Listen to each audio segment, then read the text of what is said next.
जी अस्सलाम वालेकुम हकीम साहब, मैं यूरोप से आया हूँ। तो मुझे एक वो कोई नुस्खा बता दें। अक्सर हमारे दोस्त जो जवान भी और बूढ़े भी, औरतें और मर्द ब्लड प्रेशर के मरीज़ होते हैं, उनके लिए कोई अच्छा सा नुस्खा कोई। ब्लड ਪ੍ਰੈਸ਼ਰ ਦੇ ਵਾਸਤੇ ਜਿੰਨੀ ਲਹਿਸਨ ਖੂਨ ਨੂੰ ਰਕੀਕ ਕਰਦਾ ਹੈ, ਪਤਲਾ ਕਰਦਾ ਹੈ, ਇੰਨੀ ਕੋਈ ਚੀਜ਼ ਨਹੀਂ ਕਰਦੀ। लहसुन। ਲਹਿਸਨ अच्छा। ਲਹਿਸਨ ਦੀ ਕੱਚੀ ਤੁਰੀ ਜਿਹੜੀ ਹੈ ਉਹਨੂੰ ਘੋਟ ਲਓ अच्छा। ਔਰ ਉਹਦੇ 'ਚ ਦਹੀਂ ਪਾ ਲਓ। ਉਹਦੇ 'ਚ ਤੁਸੀਂ ਜ਼ੀਰਾ ਸਫੈਦ ਵੀ ਪਾ ਸਕਦੇ ਹੋ, ਸਬਜ਼ ਧਨੀਆ ਵੀ ਪਾ ਸਕਦੇ ਹੋ, ਸਬਜ਼ ਮਿਰਚ ਵੀ ਪਾ ਸਕਦੇ ਹੋ।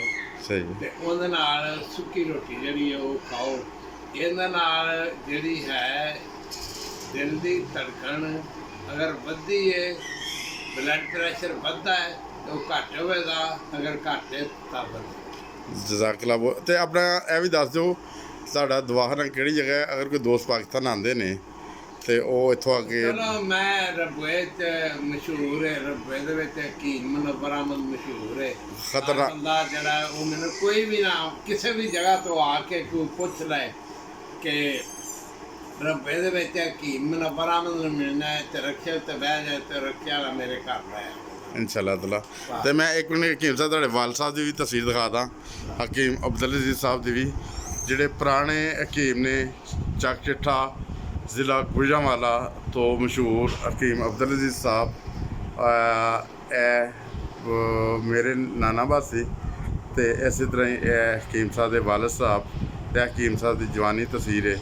ਤੇ ਅੱਜ ਵੀ ਅੱਲਾਹ ਤਾਲਾ ਫਜ਼ਲ ਇਹਨਾਂ ਸਿਹਤ ਠੀਕ ਠਾਕ ਹੈ। ਤੇ ਇਹਨਾਂ ਕੋਲ ਕੁਝ ਦਵਾਈਆਂ ਦਾ ਮੈਂ ਕਿਹਾ ਪੁੱਛਾਂ ਤੇ ਦੋਸਤਾਂ ਨਾਲ ਸ਼ੇਅਰ ਕਰਾਂ। ਤੇ ਖਾਸ ਕਰਕੇ ਉਹ ਦੋਸਤ ਜਿਹੜੇ ਯੂਰਪ 'ਚ ਸਾਡੇ ਰਹਿੰਦੇ ਨੇ, ਜਿੱਥੇ ਹਕੂਮਤ ਦਾ ਇਲਾਜ ਵਗੈਰਾ ਨਹੀਂ ਹੋ ਸਕਦਾ ਤੇ ਇੰਨੀ ਬੇਹਤਰੀ ਨਾਲ ਤੇ ਬਿਮਾਰੀਆਂ 'ਚ ਮੁਬਤਲਾ ਨੇ, ਉਹਨਾਂ ਲਈ ਇਹ ਛੋਟੀ ਜਿਹੀ ਮੈਂ ਵੀਡੀਓ ਬਣਾ ਕੇ ਪੇਸ਼ ਕੀਤੀ ਹੈ। ਤੇ ਦੋਸਤ ਇਸ ਵੀਡੀਓ ਨੂੰ ਸ਼ੇਅਰ ਕਰਨ ਤਾਂ ਕਿ ਸਾਡੇ ਸਾਰੇ ਦੋਸਤਾਂ ਦੀ ਰਹਿਨੁਮਾਈ ਹੋ ਸਕੇ। ਅਸਲਾਮ ਵਾਲੇਕੁਮ ਵਰਹਿਮਤੁல்லாਹਿ ਵਬਰਕਾਤੁਹੂ।